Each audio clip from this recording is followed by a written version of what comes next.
Assalamualaikum warahmatullahi wabarakatuh. Alhamdulillahi haqqa hamdi. Alhamdulillahi hamdan katsiran. Nasta'inuhu wa nastaghfiruhu wa nastahdihi wa natubu ilaihi wa la na'budu illa iyyahu wa natawakkalu alaihi. Allahumma fasalli wa sallim wa barik ala sayyidina wa habibina wa syafi'ina wa maulana Muhammad wa ala alihi wa ala ashabihi wa dhurriyyatihi wa man sara ala nahji wa sanna bi sunnatihi wahtada bihadihi ila yaumi liqa'i rabbih, amma ba'd. Hadratal afadil, hadratal mukarramin yang kami takdimi segenap pimpinan Hiswana Migas Daerah Istimewa Yogyakarta, yang kita takdimi segenap pengurus, seluruh keluarga besar Hiswana Migas DIY, Bapak Ibu para tamu undangan yang kami takdimi, baik dari Pertamina, dari berbagai unsur pemerintahan maupun juga rekanan. Puji syukur kita aturkan kehadirat Allah atas limpahan karunia-Nya. Pada pagi menjelang siang ini kita dihimpun di dalam majelis yang indah ini. Mudah-mudahan setiap langkah kita menghadiri majelis ini menjadi pemudah jalan kita semua menuju surga. Dan duduk kita semua semoga termasuk taman di antara taman surga, tempat Allah mencurah-curahkan rahmat-Nya, menaungkan sayap-sayap malaikatnya, menurunkan sakinah ke dalam hati kita, dan menyebut-nyebut nama kita semua dengan bangga pada makhluk-makhluk mulia yang ada di sisinya. Bapak Ibu yang dirahmati oleh Allah, budaya syawalan dan tradisi halal bihalal adalah satu hasanah kekayaan umat Islam di Nusantara kita yang sangat luhur. Kiai Haji Ahmad Baso dalam penelitiannya menyebutkan kata halal bihalal yang tertua dalam naskah ditemukan dalam serat Babat Cirebon yang ditulis pada era Panembahan Ratu bertahta di Cirebon pada akhir abad ke-16.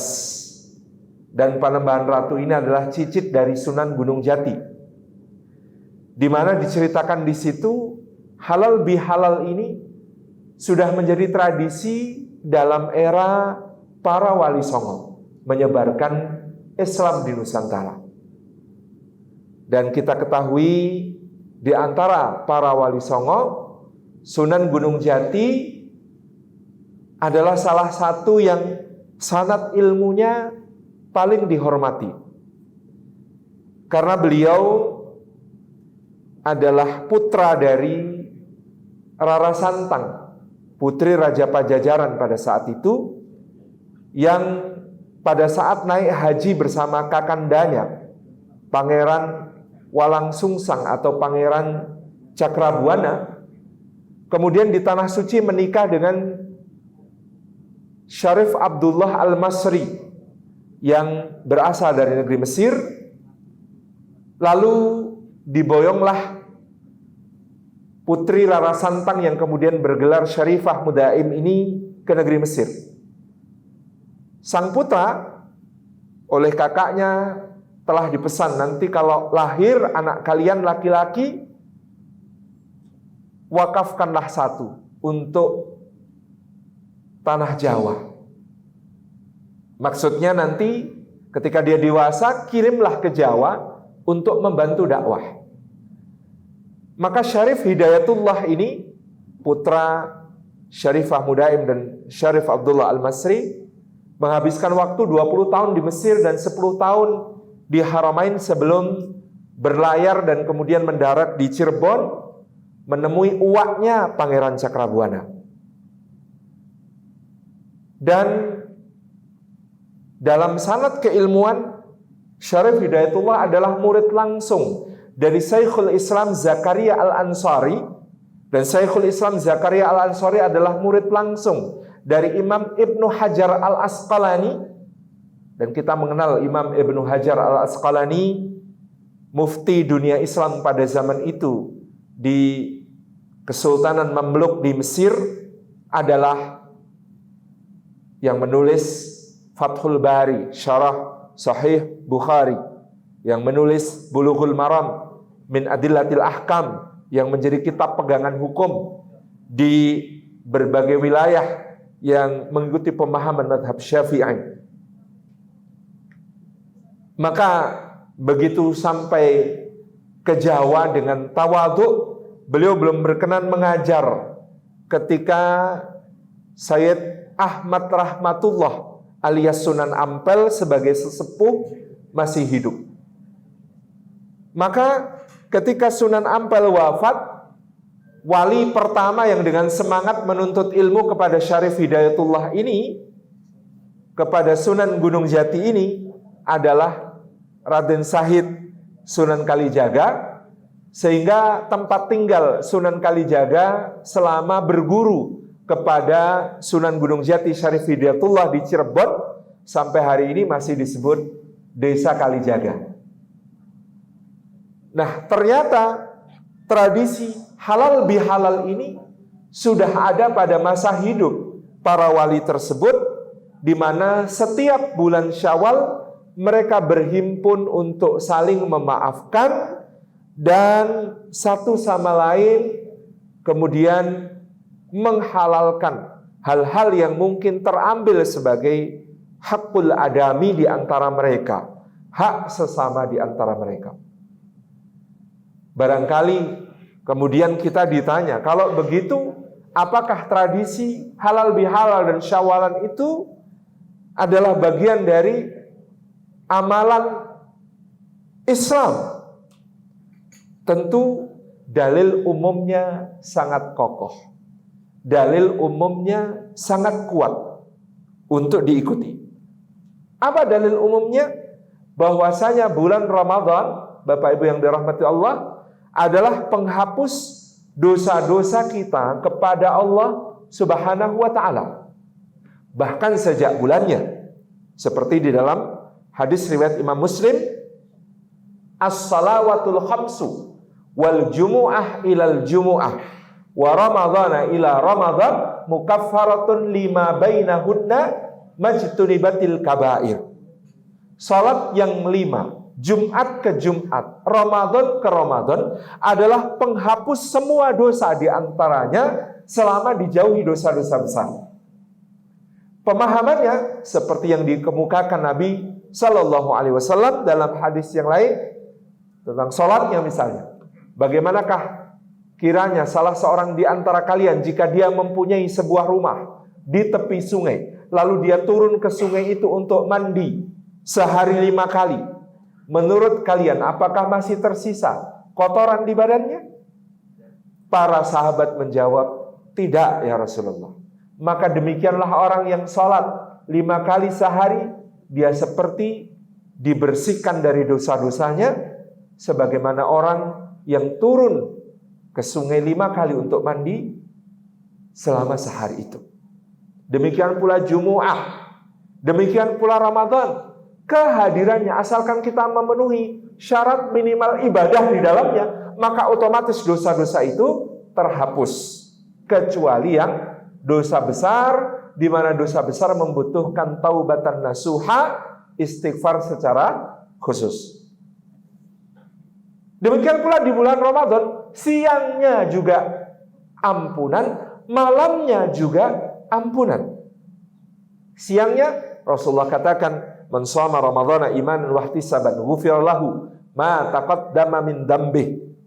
Siapa yang puasa Ramadan dengan iman dan mengharap pahala dari Allah, dihapus, diampuni segala dosanya yang telah lalu.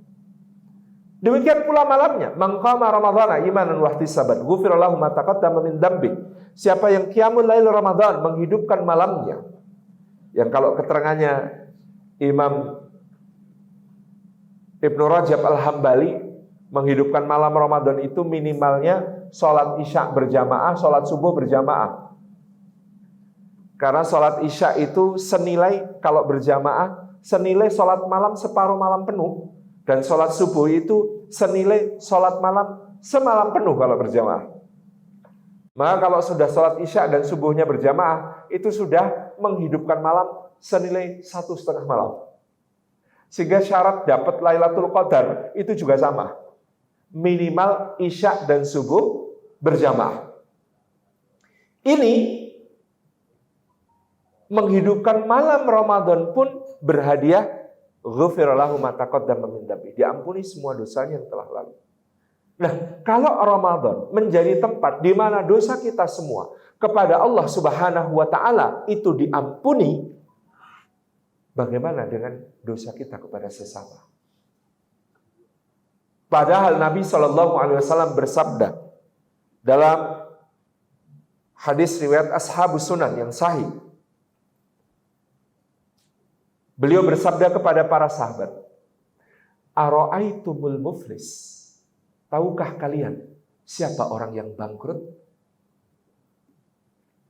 Qalu, para sahabat menjawab, "Al-muflisu fina ya Rasulullah, man laisa lahu malun wala mata'un wala amalun." Orang bangkrut itu yang tidak punya harta, tidak punya pencukup kebutuhan, dan tidak punya pekerjaan. Dia bangkrut. Maka Nabi SAW meluruskan, mengatakan, balil muflis, sebaliknya yang disebut orang bangkrut itu, man atallaha yaumal qiyamati bisalatin kada, wa bisuyamin kada, wa bisadaqatin kada, adalah orang yang datang kepada Allah pada hari kiamat dengan membawa pahala salat yang sangat besar, membawa pahala puasa yang sangat besar, dan membawa pahala sedekah yang sangat besar. Walakin, tetapi dia itu, kata Nabi SAW, syatama hadza. Dia suka mencela yang ini. Dia suka mencaci yang ini. Dia suka mengolok-olok yang ini. Dia suka waqtabahada, menggibah, menggunjing, menggosipkan yang ini. Dia suka melanggar dan menjatuhkan kehormatan yang ini. Dia suka mengambil haknya yang ini. Dia suka kemudian bahkan mungkin sampai pada tingkatan mendolimi dan bahkan menjadi penyebab kematian yang ini atau membunuh yang ini. Maka Allah pada hari itu akan memerintahkan semua orang yang dirugikan olehnya berbaris dan mengajukan tuntutan-tuntutannya. Ketika orang-orang yang dirugikan, disakiti di dunia itu mengajukan tuntutan, maka Allah perintahkan diambil pahalanya orang yang tadi pahalanya sholat sangat besar, puasa sangat besar, sedekah sangat besar ini. Diambil pahalanya, diberikan kepada orang yang dirugikan. Orang berikutnya gugat lagi, dikasih lagi pahalanya. Orang berikutnya menggugat lagi, dikasih pahalanya. Sampai pahala itu habis, sedangkan yang menggugat ternyata masih banyak. Maka lalu Allah perintahkan agar dosanya orang yang dirugikan diambil, ditambahkan kepada dosanya. Dosanya orang dirugikan diambil, ditambahkan kepadanya. Fadzalikal muflis. Maka yang demikian itulah orang yang bangkrut. Karena kesalahannya kepada sesama harus dia bayar, harus dia tembus dengan semua amal-amal solehnya. Ketika amal soleh itu habis, maka dosanya orang yang dirugikan ditambahkan ke dalam dosanya. Maka Imam Sufyan Ats-Tsauri pernah mengatakan sebuah kalimat yang membuat heran orang-orang. Kata beliau, menghadap Allah dengan membawa 1000 dosa kepada Allah itu kurasa lebih ringan daripada menghadap Allah membawa 1 dosa kepada sesama. Menghadap Allah dengan membawa 1000 dosa kepadanya itu aku anggap lebih ringan daripada menghadap Allah dengan membawa 1 dosa kepada sesama. Murid-muridnya bertanya, limadza ya Imam? Kenapa kok begitu wahai Imam? Beliau menjawab, karena sesungguhnya Allah itu kalau kita berdosa kepadanya, maka dia menutupi aib kita. Dia tidak akan cerita-cerita kepada orang bahwa kita berdosa kepadanya, bahwa kita bermaksiat dan durhaka kepadanya. Tidak, Allah tutupi aib kita. Allah tidak buka rahasia kita. Dan pada saat itu Allah akan menunggu kita bertaubat untuk Dia ampuni dosa kita. Selama kita ditunggu bertaubat, tidak Dia buka, tidak Dia cerita-ceritakan rahasia kita kepadanya, kepada sesama, kepada orang lain. Tidak. Sudah Dia menutup aib, itu pun Dia menunggu kita bertaubat. Ketika kita bertaubat, maka Dia mengampuni. Bukan cuma mengampuni, Dia hapus semua kesalahan kita dari catatan amal. Tidak lagi Dia tuntut, tidak lagi Dia gugat. Dan ketika kita diampuni karena taubat kita, maka derajat kita dinaikkan lebih dari orang yang tidak pernah berdosa. Itu Allah. Kalau kita punya salah sama Allah, Allah tutupi aib kita, Allah rahasiakan, Allah nggak pernah ceritakan, Allah tidak menuntut ganti. Allah tunggu kita bertaubat. Ketika kita bertaubat, beristighfar, mohon ampun kepadanya, Dia bahagia menerima kita. Kalau kita datang kepadanya sejengkal, Dia mendekat kepada kita sahasta. Kalau kita datang kepadanya sahasta, Dia datang kepada kita sedepa. Kalau kita datang dengan berjalan kepadanya, Dia sambut dengan berlari-lari kecil. Dan Allah itu kalau ada hamba yang bertaubat, lebih bahagia daripada gambaran cerita Rasulullah tentang apa? Ada orang naik unta, beperjalanan di padang pasir, lalu di satu tempat dia berhenti. Ketika dia berhenti, untanya tiba-tiba pergi hilang meninggalkan dia. Sesorean dia cari-cari unta itu. Sesorean sampai capek, sampai lelah, dehidrasi, akhirnya pingsan. Ketika orang itu pingsan semalaman, pagi kena sinar matahari, anget-anget di pipinya, dia bangun. Ketika dia ucek-ucek mata, ketika dia bangun, dia melihat untanya yang kemarin dicari sampai dia hampir mati itu sudah berdiri di depannya tanpa kurang suatu apa. Maka dia pun dengan senang sekali mengatakan, Allahumma anta rabbi, Allahumma anta abdi wa ana rabbuk. Saking senangnya sampai kualik ngomong, ya Allah, engkau memang hambaku, aku ini memang Tuhanmu. Saking senangnya orang ini karena untanya kembali tanpa kurang suatu apa. Padahal kemarin dicari-cari sampai hampir mati. Allahumma anta abdi wa ana rabbuk. Ya Allah, engkau benar-benar hambaku, aku ini benar-benar Tuhanmu. Saking senangnya orang ini. Kata Nabi SAW, Allah kalau ada hamba bertobat lebih senang daripada orang ini. Kalau ada hamba kembali kepadanya lebih senang, lebih bahagia daripada orang yang ketemu ontanya ini. Insyaallah. Tapi kalau kita bersalah kepada orang, kata Imam Sufyan Ats-Tsauri, salah sama orang itu, dia pasti curhat sama orang lain, ceritain kesalahan kita padanya. Salah sama orang itu nggak bisa jaga rahasia bahwa kita bersalah kepadanya. Salah sama orang itu, dia bukan nunggu kita bertobat, tapi menanti kesempatan untuk bisa balas. Salah sama orang itu, kalaupun dia memaafkan, dia bilang, memaafkan sih iya, melupakan nanti dulu. Tadi pagi ada teman itu nge-tweet, ku hapus dari timeline, tapi tidak ku hapus dari hati. Kalau memaafkan itu manusia itu begitu. Beda sekali sama Allah Subhanahu wa Ta'ala. Dan manusia itu nuntut ganti rugi. Nanti di akhirat kalau dia belum memaafkan sepenuhnya, gugat kayak tadi orang-orang tadi. Itu masalah.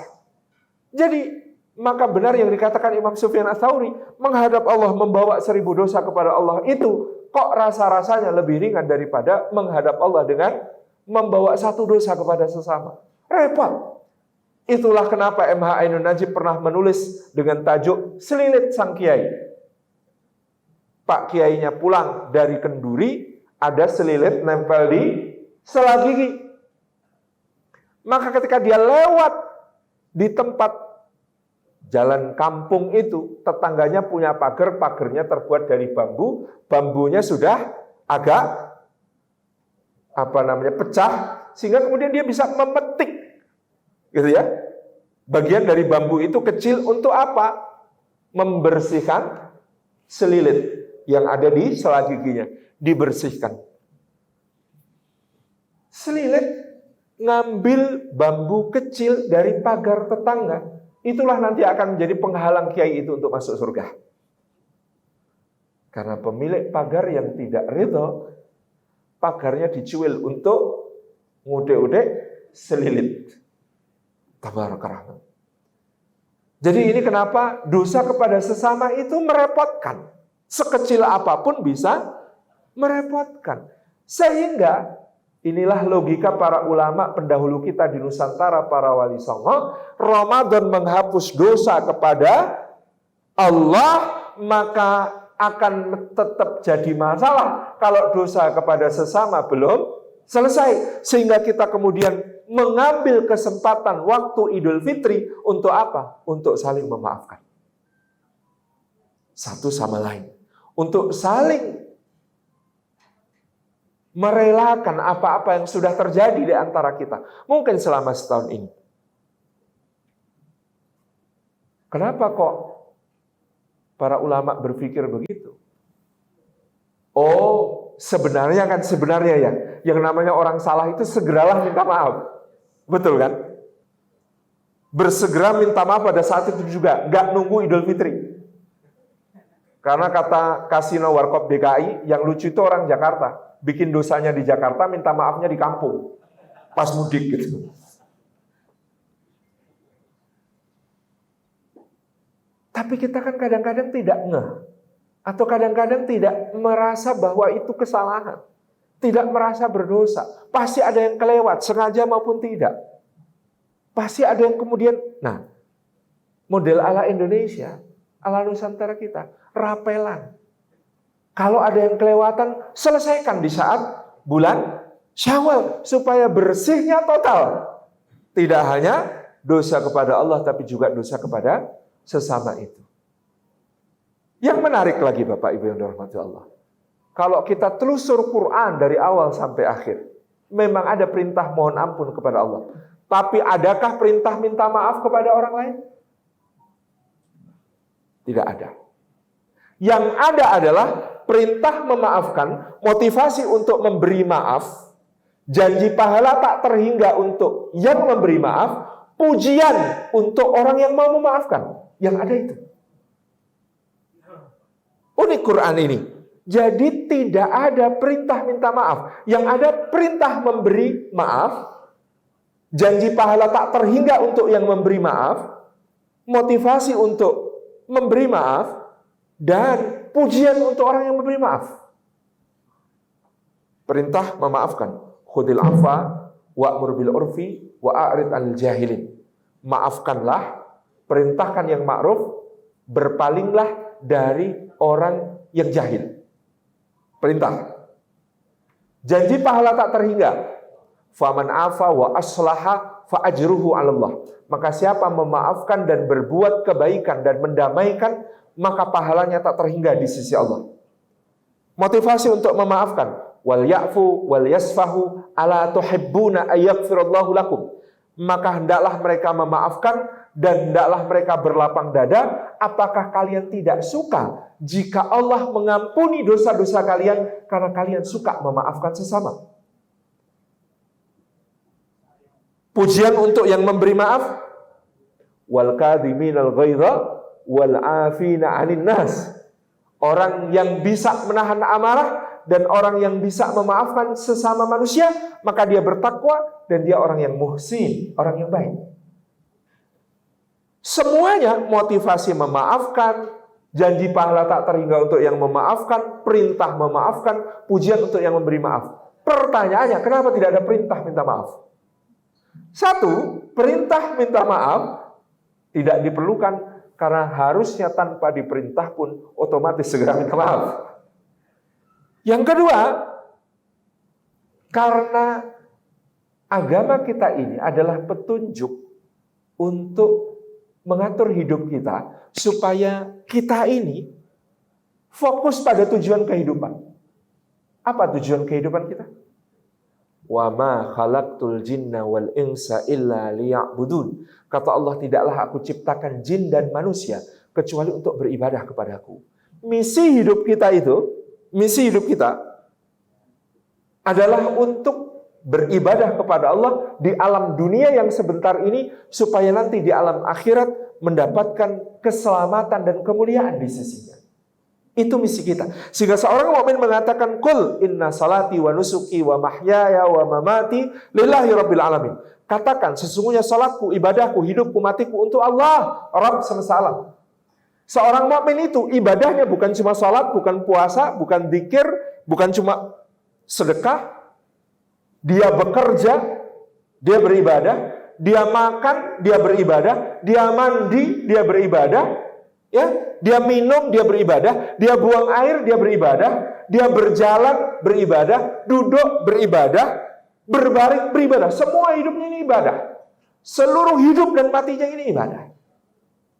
Maka yang akan sangat kesulitan untuk fokus pada hidup ibadah ini, orang yang belum memaafkan, bukan orang yang belum minta maaf. Si A punya salah sama si B, belum minta maaf. Si A punya salah sama dia dan dia belum memaafkan. Maka siapakah yang lebih tersiksa? Si A. Sebenarnya hari itu moodnya sudah baik. Ketemu si B. Si B juga moodnya baik. Si A tidak merasa bersalah, si B belum memaafkan. Si B lihat si A kok ceria-ceria saja. Tiba-tiba moodnya rusak, Pak. Ini orang watados, wajah tanpa dosa, padahal punya salah sama saya. Gitu, nggak minta maaf, sok ceria kesana kemari, jadi males, Pak. Yang repot kalau yang salah sama kita imam masjid, Pak. Kita jadi wegah sholat berjamaah. Kita jadi malas pergi ke masjid. Kenapa? Imamnya masjid itu punya salah, belum minta maaf sama saya. Rasuti di imam idai. Kan itu kemudian dinaiki, dikendarai setan untuk menjauhkan kita, bukan hanya dari orang yang salah sama kita, tapi dari kebaikan-kebaikan. Ketemu bad mood. Makan bareng, Pak. Si A nggak merasa bersalah, makannya yo enak saja. Si B lihat si A makan enak, nggak selera, Pak. Malam si A tidur nyenyak karena tidak merasa bersalah. Si B nggak bisa tidur ke si A. Lah iya, wong dia itu salah sama saya ya. Mosok nggak mau minta maaf toh? Apa nggak sadar ya? Mosok sih harus saya bilangin, Anda tuh salah sama saya, harusnya minta maaf. Wah, kalau bilangin kayak gitu ya gengsi. Nggak selesai. Maka luar biasa agama kita.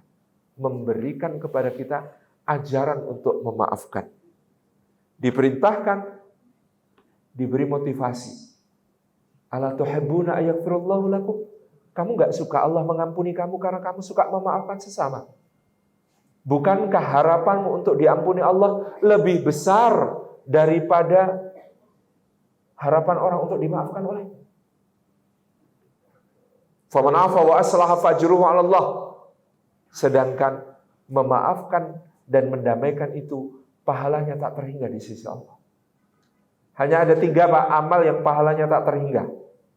1, sabar. Kalau amal lain itu pahalanya masih ada hitungannya.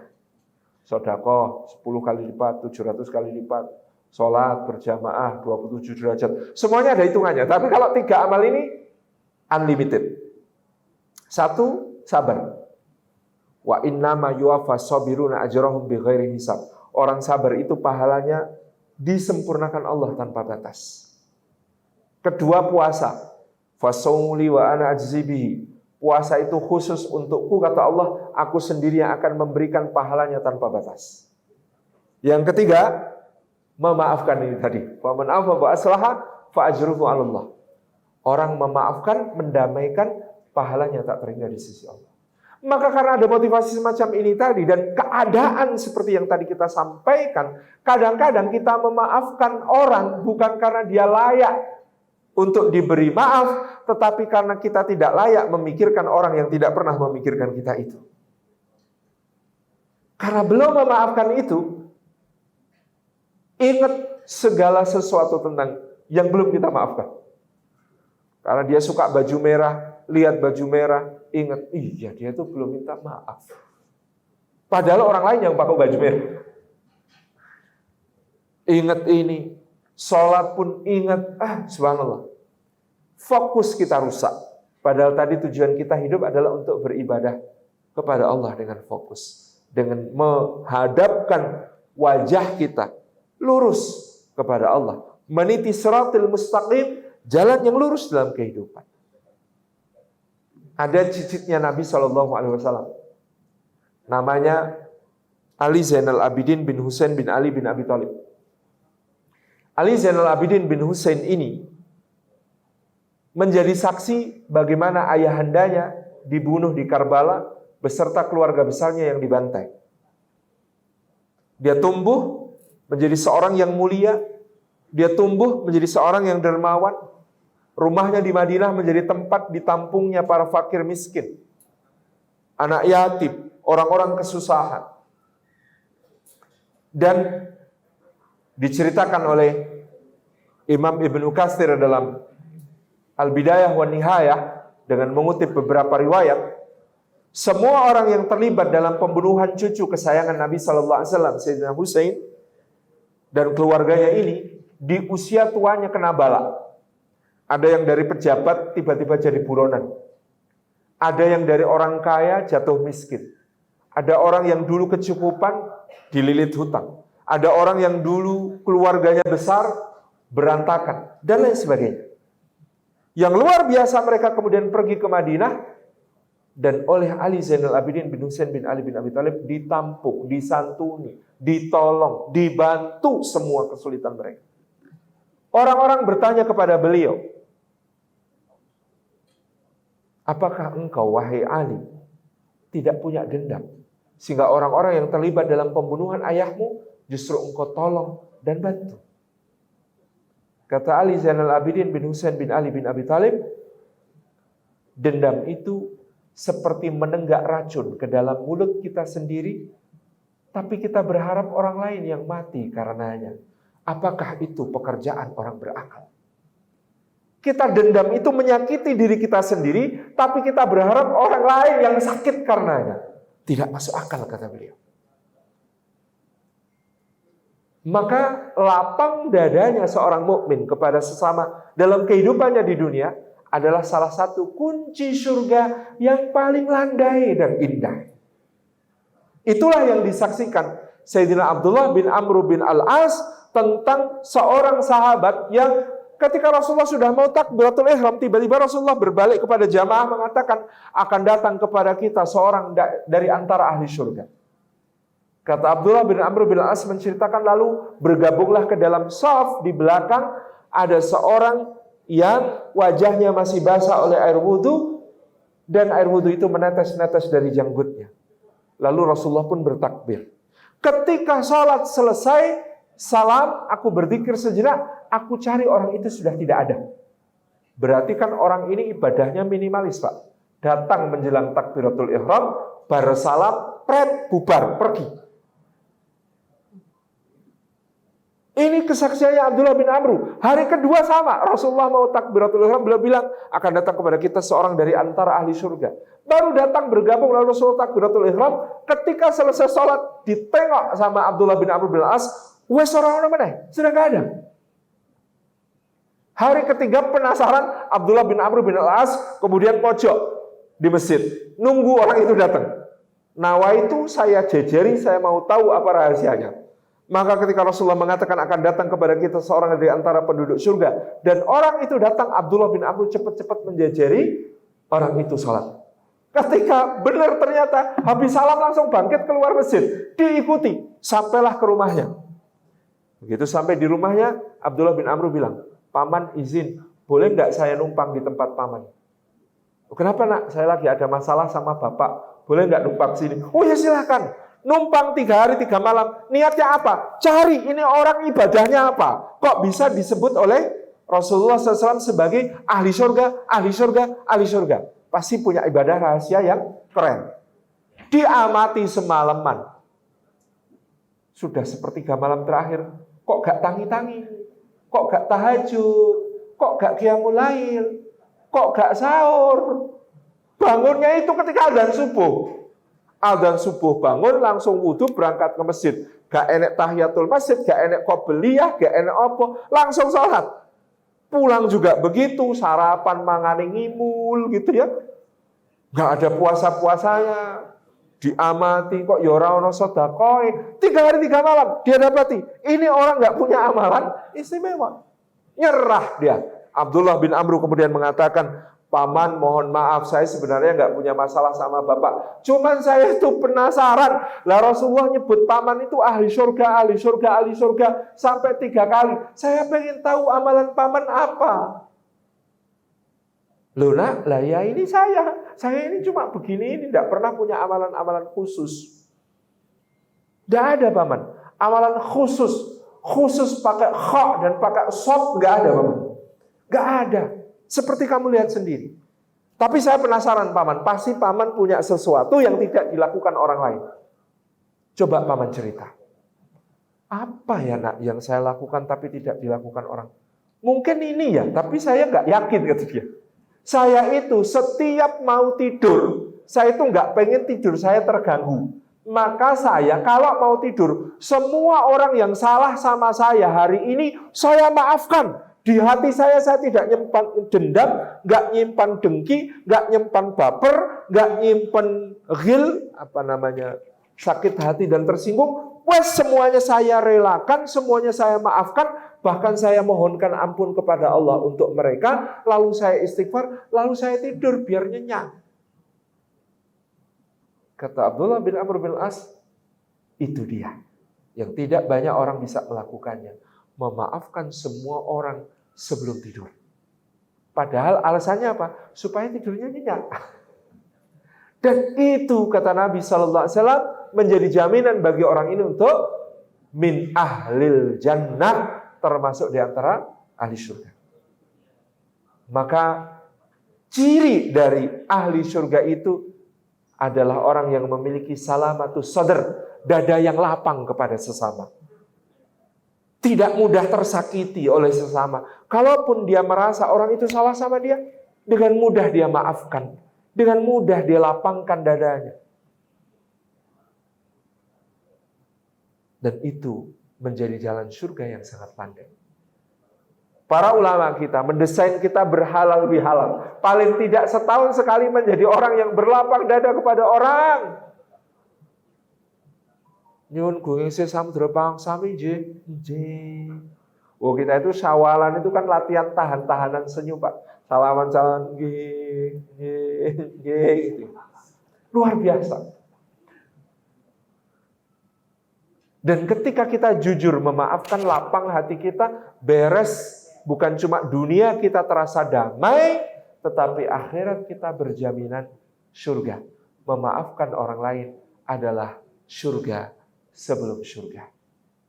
Demikian yang dapat kita sampaikan sebagai hikmah dari Syawalan bersama Hiswana Migas daerah Sima Yogyakarta pada saat ini. Besok sore masih ada materi insya Allah untuk Hiswana Migas Jateng. Insya Allah temanya beda. Jadi kalau mau ikut lagi boleh. Dan masih dalam kesempatan bulan Syawal kami mengucapkan kepada Bapak Ibu sekalian, taqabbalallahu minna wa minkum kullu 'am wa antum bikhair. Mudah-mudahan Allah terima amal kita di bulan Ramadan, diampuni semua dosa-dosa kita, dinaikkan derajat kita, menjadilah kita orang bertakwa sampai 11 bulan dan berjumpa Ramadan lagi. Kullu 'am wa antum bikhair. Dalam tahun ini semoga kebaikan bagi Bapak Ibu semuanya, bagi bisnisnya Bapak Ibu semuanya, menggeliat lagi pasca pandemi, semakin bertumbuh, berkembang, barakah dunia dan akhirat insya Allah. Dan kami meskipun mungkin ada yang pernah bertemu, beberapa kali bertemu, atau baru kali ini bertemu, kalau ada yang kurang berkenan dari kami mohon maaf yang sebesar-besarnya. Jazakumullah khairan. Wassalamualaikum warahmatullahi wabarakatuh.